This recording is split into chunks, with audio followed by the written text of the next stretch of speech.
Hello there, and welcome to episode 4. I'm sorry, episode Episode 3. 3. Take 2. Hello there, and welcome to episode 3 of Ilum Radio. I'm your host, Dave Barrett, and with me, as always, the lovely, talented, and amazing Millie. Hello there. On today's episode, we'll be talking about, obviously, Obi-Wan, episode 5.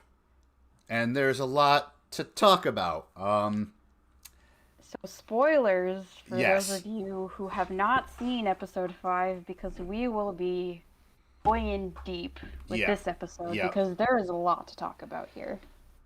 There is. There definitely is. So, yeah, episode started with a trigger warning, which kind of caught me off guard. I'm sure it caught you off guard as well, Millie. Absolutely. Yep. So, obviously, with the state of the world, with the whole Texas, the whole event in Texas, I believe that's where it was. It was smart of them to put that trigger warning in, because it does. The scene in question that had them put that trigger warning in, reflects what happened in real life and stuff. So I think they also did that with episode 1. They kind of edited that in later. I could be wrong about that, but I'm pretty sure that's what they did. I think you're right. Episode 1 came out. I think you're right. Yeah. So, and when that trigger warning came up, I immediately knew what they were referring to, and then, then it happened. So, and it's like, why always do this? Why episode? Why Order 66 again? Not that I'm tired of it. I am, but I am not, because it's like, I mean, it makes sense. Yeah, it does, because of what happens later on in the episode. It does. It definitely gives us a good narrative. But we also had another dope flashback, and that is of Attack of the Clones, or pre-Attack of the Clones. Pre-Attack of the Clones. Yeah, pre-Attack of the Clones, Obi and Annie. I get that, but I don't care about that at all. It just looked really, really dope, and the scenes and you put something in the notes also that I thought was kind of interesting. I didn't really put together until you literally wrote it. It looks a lot like the Obi, Annie, and Mustafar. Well, I think it had some elements of the Mustafar fight, as well as other fights, I think Anakin's involved in. But I definitely thought of that Mustafar fight when I first saw the scene. And it actually came up in here when I was as I was watching it for the first time. I was like, ooh, my gears are already turning when I was watching that. Yeah, it definitely had a lot of Mustafar fight elements, and a definite foreshadowing of that fight as well. And it's interesting. I wonder if they went with that because they want to show the parallel later, that they're still student and teacher when they're fighting on Mustafar, or is that they still know the fight really, really well, and they want to show that aspect. You know what I mean? Yeah. So it just makes me curious. Makes me wonder what their whole plan was with it. So yeah, we got Reva briefly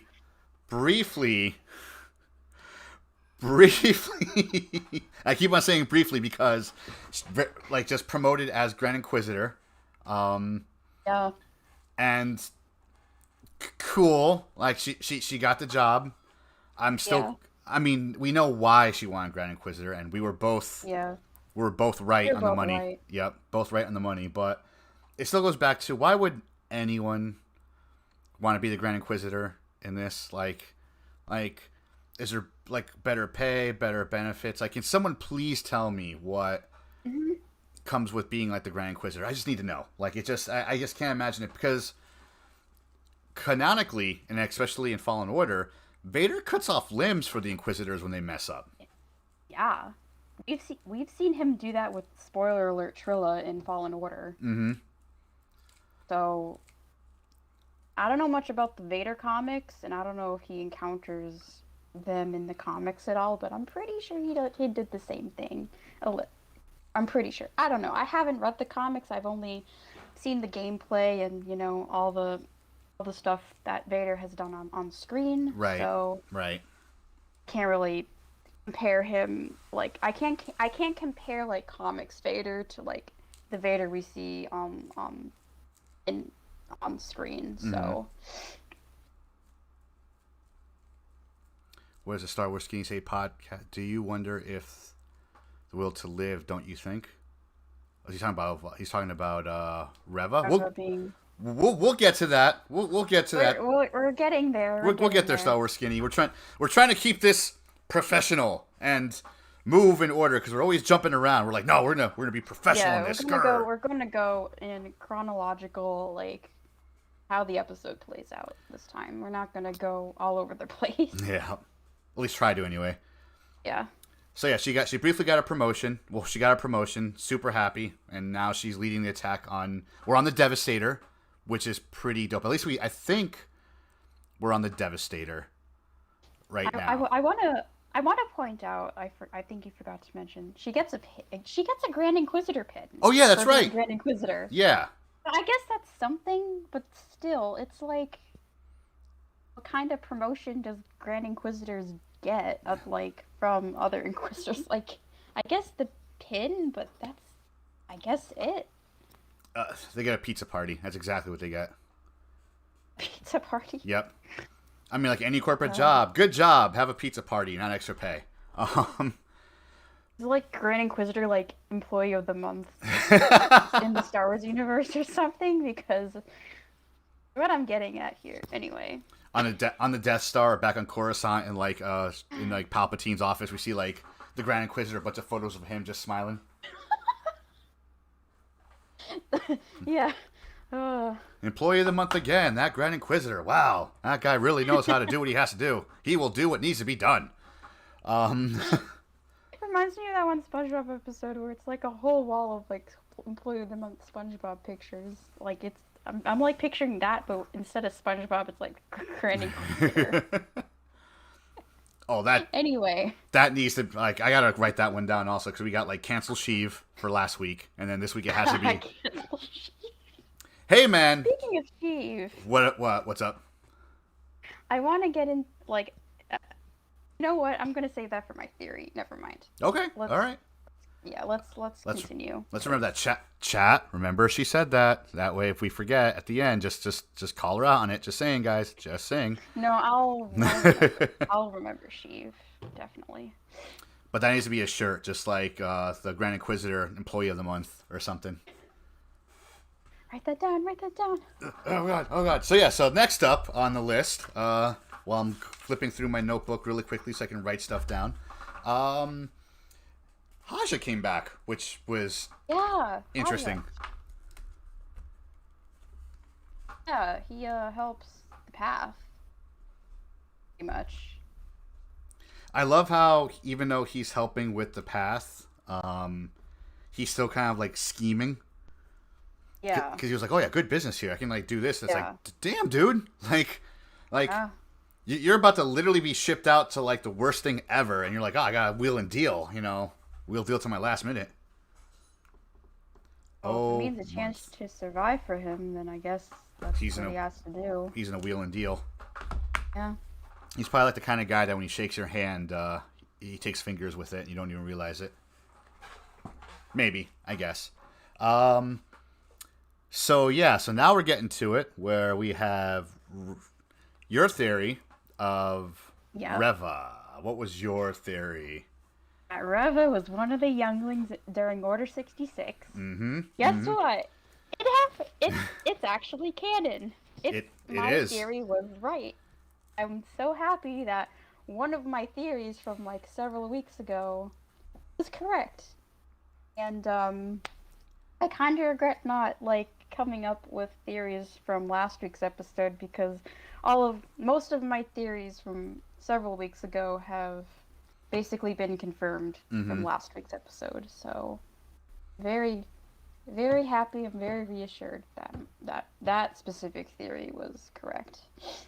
And I gotta say, it does it makes her story that much sadder now. Yeah, absolutely. Especially that I do want to bring up my theory from last week that Reva and Cal must have been classmates at some point. Now that Reva's actually confirmed to be one of the younglings for Order 66. How crazy would it be if they actually, like, had an interaction at some point when they were both young? Or we see them interact again, either... I mean, it's going to be theories later, but, like... Yeah, I mean, we're going to get into that. Yeah, we're going to get into it. We don't even know if she's survived that Abruined at the very end, but we'll get there. Yeah, we'll get there. But, yeah, it makes the story that much more tragic, because now... everything makes sense. Everything came full circle. Because you theorized that she was one of the younglings. I theorized, even though it was a joke, I theorized that she's just trying to be the Inquisitor to get closer to Vader and take out Vader. And that's exactly what she did. Yeah. She did everything she had to get close to Vader to take him out. And it just makes it sad because she's like... And then it makes sense why she knew Anakin was Vader. Like, it made perfect sense now. What we both didn't theorize, though, was that Anakin was the one that killed her classmates and allegedly also stabbed her for the first time. I mean, why... How did she... Like, if she was actually stabbed during that, how did she... She, like, force heal herself? Like... Uh-oh. Like, group... Pure, I would think it's pure anger. I would think pure anger kept her alive. I think so. You think so? Either pure anger kept her alive because, like, we've seen Sith Lords survive through, like, terrible things out of anger in either video games or in the movies, or he done messed up somehow. He didn't really stab her. He just kind of, like, hit her somewhere else. But there's a bunch when that scene comes up. All this other crazy stuff made sense. Like, so in episode 3, after the Grand Inquisitor is killed, she's on the Fortress Inquisitoris, right? Mm-hmm. And she's walking up to the other Inquisitors, the fifth brother and the other sister there, chilling at the table, and they force her, like, they kind of like put her like on the table and they're talking to her or whatever. When she gets up, she starts, like, grabbing her stomach and saying, yeah, I hope I get what's coming too. And now it makes sense, because that's where her wound is. She got stabbed. That does make sense. Ooh. Yeah. Oh my god. Remember the tomb where the youngling was? Yep. If that was one of Reva's classmates, she must have seen that, and, like, trauma must have hit her when she... like, went into the tomb and saw that. Like, hardcore. Especially with all the youngling helmets on display as trophies in that room. Yeah. So it's, like, staring, like, it's in Reva's face. Like, that's so upsetting. Now that I think about it, it's, like, super upsetting. And it just makes her character arc that much, like, the twist and the character arc that much better, because now she blames everyone for what happened to her. She even says it in the series. She goes, Anakin killed my friends. You were Anakin's master. She didn't say this exactly, but she said, technically speaking now, you killed my friends because you taught Anakin. And where were you when Anakin was killing my friends? It's like, fudge. Fudge. Mm-hmm. Like, so... That hit me in the heart. Like, yeah. Ooh. Man, this episode is wild. And it makes her character... I mean, I could talk about Reva all day, because I think, especially now with this like little, like, twist in her arc and where it went, I think it's pretty dope. Like, it's pretty effing dope, like, how far she went to take out Vader. Yeah. That's just, oof. But, along with this episode with lots of tragedies and things. We had Tala and Ned B going Rogue One style. And I'm hoping this isn't overly loud, but it probably will be because I didn't mute it beforehand, so I apologize to everyone else. And goes off it's a bomb. It goes off like a bomb, basically. And she just takes out... yeah. Like, I didn't expect, like, my buddy at work said today, he's like, stupid Star Wars making you care about characters really quick and droids. Why do they make you care about the droid every single time?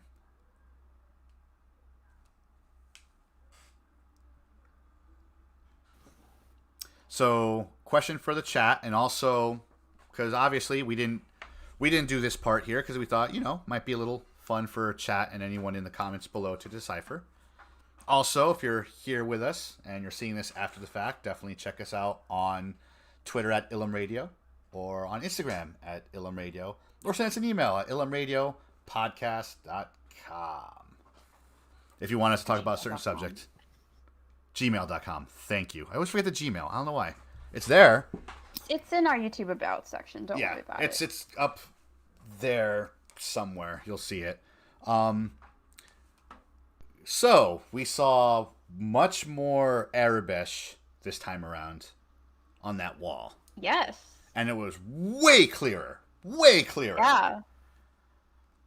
I still haven't seen anyone translate that wall, by the way. So if anyone in chat translate Arabesh, and y'all translate that wall for us, because that would be amazing. Yep. Either say it in chat or what that wall says. Or in the comments below, or even on Insta, be like, hey, this is on here. Like, holy man. Hang on. Brent said, they do such an amazing job creating personalities in their droids so well that we can't help but get attached to them so quickly. That is, yeah. That's a very good point, yeah. And they don't even have to, the droids don't even have to say anything for us to be attached to them at all, which is... Actions speak louder than words. Yeah. Quote Tala. Jumping way off subject, but I started reading the novelization like years ago of The Last Jedi. And in the novelization of The Last Jedi, Luke has a dream of another life or another parallel world, whatever, where they gave up the droids. And for whatever effing reason, like the idea of R2-D2 like letting out loud screams or putting them into the transport actually made me tear up while I was reading the book, because it's R2, these are the characters we grew up with, and it's like like he's what he's saying without him actually saying it, and it just goes to what they do with these characters. I read the book too, and one of the highlights for me was that Luke in that parallel timeline was actually married to Cammy Marstrap from the A New Hope deleted scene, as well as she's now canonized in Book of Boba Fett, so I could say that she also showed up in Book of Boba Fett as well. But she's most well known for the A New Hope deleted scene on Anchorhead. So. Oh yeah, she was one of the people at Anchorhead when the bikers show up or something, right? Yeah, okay. Exactly. She's her boyfriend was Lone Osner. So. Millie coming in with that knowledge, man. As always. I love me some Tatooine lore. So. This is why you tune in, folks. Millie's got that knowledge. I pretend like I do. I just talk a lot. I hope I see them next episode, but I will go deep. I will talk more about that when we talk about the theories and stuff. So. Right. So yeah, if anyone can translate the Arabesh, I mean, chances are once the series ends, we'll probably do it and just start posting like, hey, this is this, because you're right. Granted, I haven't looked too hard, but I really haven't seen anyone else post what's on there. So I haven't seen anyone out there post translations of that entire wall there. So. Next we have so all this stuff happens. We have Lola keeping the doors open. We saw one thing that wasn't in the notes, but I wanted to bring this up because I thought it was freaking dope. We got to see General Kenobi for a brief time before any attacks. He's like, all right, cool. We need to do this. We need to do this. We need to open these up. By time we got a half. He's talking to oh fudge, what's his name? The new character I was introduced last time. We thought that was going to be Quinlan Voss. Oh, O'Shea Jackson Jr. His character's name. What was his character's name? Fudge. It's escaping my head. Intel. And Farm Boy. Skinny. Wait. Roken. That's it. Oh, Roken. Okay. Yep. Brent Farm Boy and Skinny said something about the wall. Ooh, hang on. In the YouTube chat. You want to bring that up? I can read Arabic, said Rural Farm Boy. It was just some Legends Jedi who survived Order 66. I didn't recognize them. Really? Legends Jedi? Oh shit, no way. I have not had the chance to get back to translating the wall. Didn't oh god, what's his name?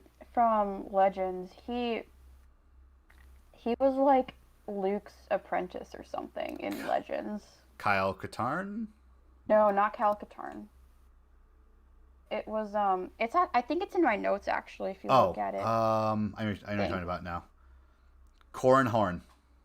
Yes, Corran Horn. The kid in episode 2, I think, with his mother. Mm-hmm.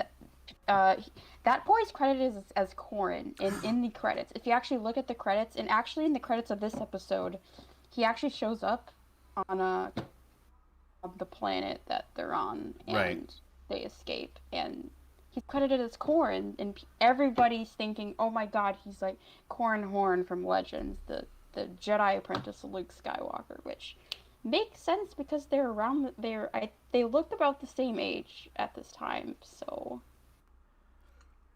Oof, that's just Did it happen in canon? I don't know. If that's insane. If that is him, that sets up a whole world of just bad, because in a story way. Because if that's the case, that means he's gonna get killed by Ben Solo in about 10 or 15 years. Ben Solo doesn't kill.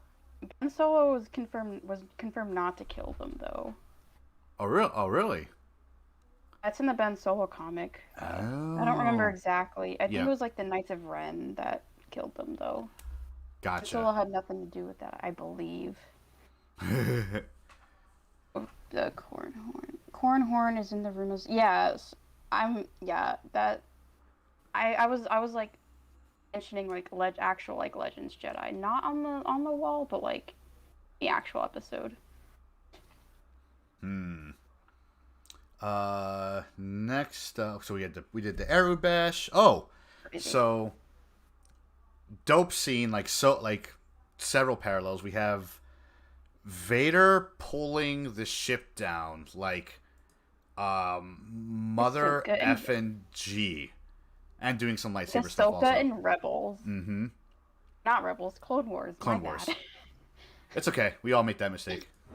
Kind of go from there, I guess. But yeah. Mm-hmm.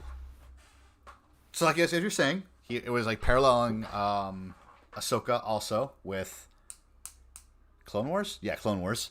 Clone Wars. So it makes you wonder, did he teach her that move? Has to have been. Master and Apprentice. Yeah. During the Clone Wars, like they were like Master and Apprentice, so he must have taught her a lot of things, and that must have been one of them. Yeah, I agree. There was like a point in Vader and Reva's fight when we get to that when he's like dual wielding two like blades like Ahsoka, like, similar to Ahsoka, which is insane. And it's the first time I think anywhere like freaking Lucas, the Star Wars skinny. I know, the freaking Lucas. Like poetry. It rhymes. It rhymes. To quote George Lucas. Oh, you know what? I'm gonna write that down. Freaking Lucas. That's gonna be another shirt or something. Hashtag cancel Palpatine. Hashtag freaking Lucas. Oh goodness. think about it, in like a year from now, people will be like, oh, remember when they first thought of it? Now it's a shirt everywhere. It's a sticker all over Star Wars Celebration. What the hell? Like, you think I'm not going to put this stuff on stickers and stick it everywhere I can at a celebration. Like, anywhere. Like, on a door. On a metal detector. In a urinal. I don't care. It's going everywhere. And people are going to see, like, our stuff everywhere. Yes. That was gross. Yeah, so... where was I? Vader pulling the ship, and then, I don't know what, I think... Afterwards, Vader fights, like, Reva fights Vader. Yep, okay. After everyone escapes. Oh, and something I didn't even realize until you posted it in the notes, and it was the Twitter thing, the parallels with Luke and Vader. Yes! Oh my god, yes. When he was, like, doing this, I think, with Reva. And Luke doing the same thing with Vader. Mm-hmm. And there's a couple things. It was that. It was also, I think, the hallway scene as well. I believe. When they did this, with Luke and Mandalorian with the saber, mm-hmm. as well as a shot at Anakin during Order 66. Yep. That's it. That's what I was thinking of. Yeah, when he walks in. Brent, Age of Grogu, said, "So how kick-ass young Leia as well in this episode?" Yes. Oh my god! Oh, we didn't bring her up yet. Oh my god! You are so correct. Lola too. Like, yeah, go for it. I mean, if you want to take it, it's up to you, man. Like, it's... No, go for it. So... I forgot what I wrote down for Leia. So, basically, yeah, so the door is open, and no one can get into, like, the little, like, control panel to unlock the door and close, like, the bay door, so no one can get in, right? And then... Oh, Eric, Rey pulling the ship in The Last Jedi. Oh, I forgot about that also. There's a lot of ship pulling. Yeah. How's it going, Eric? Good to see you, buddy. But yeah, so like the panel door, no one can get in there, and Leia just volunteers and walks up like, just give me a ladder, I'll be fine. You know, just without any provocation, she's like, I am fighting for like the rebellion now. This is what I'm gonna do. I am gonna save these people, and then just climbs up there, not worried, not nothing, you know, blah blah blah, and gets up there, and so I think you said this last week also, and thank God the prediction was wrong, but it was like, I mean, it wasn't as it kind of, but it could have. It didn't go nearly as bad as you predicted. It didn't last long, no. Right, but Lola's in there, and Lola's still a bad guy, and Lola starts attacking Leia, sort of. Well, not attacking, just like, you know, pushing her like a cat, like an aggressive cat would, I guess. Yeah. And you mentioned, and I was worried about this also, especially when she crawled into that panel, that she would have to break Lola. Yeah, I was like legit, because we didn't know if they put the thing on her, like the restraining bolt. Like, that was before we knew. Mm-hmm. Like, but thankfully, thankfully they had Lola had like a little restraining bolt that apparently turns her evil, which is weird because that's not how it usually works, like with other droids. But anyway, whatever. That's neither here nor there. He's still with us. Yep. He's still alive. Mm-hmm. It's all good. We don't have to worry about Lola being evil anymore. It's great. But yeah, she removes the restraining bolt, and it's like, oh, Lola's back to normal, and then like the door is closed. It was cool to see her, like from I think episode 4, yeah, probably episode 4. We're starting to see like those sparks of the rebellion happen in Leia, little by little, and it's pretty cool. I feel like it's because of Tala's like influence. Yeah, I agree. Oh, no, that's right. And no, it's episode 3 it starts, because she's like, can you teach me how to shoot? Yeah, exactly. Yeah, you're right. So it's dope to see. Like, obviously we'll do it for predictions later, but I'm interested to see, like, what else is sparked in Leia later on with the last episode. Oh, yes. We'll get into that. We'll get to it. Yeah. So then, you know, so Vader does his pull thing, and everyone gets in there. And then we have last but not least, and people, again, I will apologize. This is so loud for like the first second of that, but whatever. But And that's what happened. Like we saw him coming toward Reva, and then we also see like the shot of Anakin. Right, and it just. Oh no, there's like a thing at the end of the video which kind of like popped up. I did not realize. Ugh. But anyway, like Oh, I didn't know. Okay. Nope, that was my fault. I forgot to proof this stuff before getting it on here. But yeah, so it's the parallels are there. She looks like a little kid as Anakin, or I'm sorry, Vader's walking towards her. Am I right or am I wrong? No, but it's. I think it's intentional. Yeah, and she looks scared. She looks like a little kid. He stabs her again. Grand Inquisitor just walks in like nothing happens. And he's a whole meme saying hello. And then just takes the pin off of her while she's like in pain. Yep. And just puts it back. He just puts it back on, like, and he survived that stab that Reva gave him, and like nothing ever happened. Like, now apparently his species have 2 stomachs, which explains how he survived that stab. So I'm just gonna go off of what Levi has said to me from All New Nerds. That the Grand Inquisitor species has 2 stomachs. So, yeah. And looks like we got cut. Hang on 1 second. Oh. I'm gonna stop streaming. Oh. I'm gonna stream again.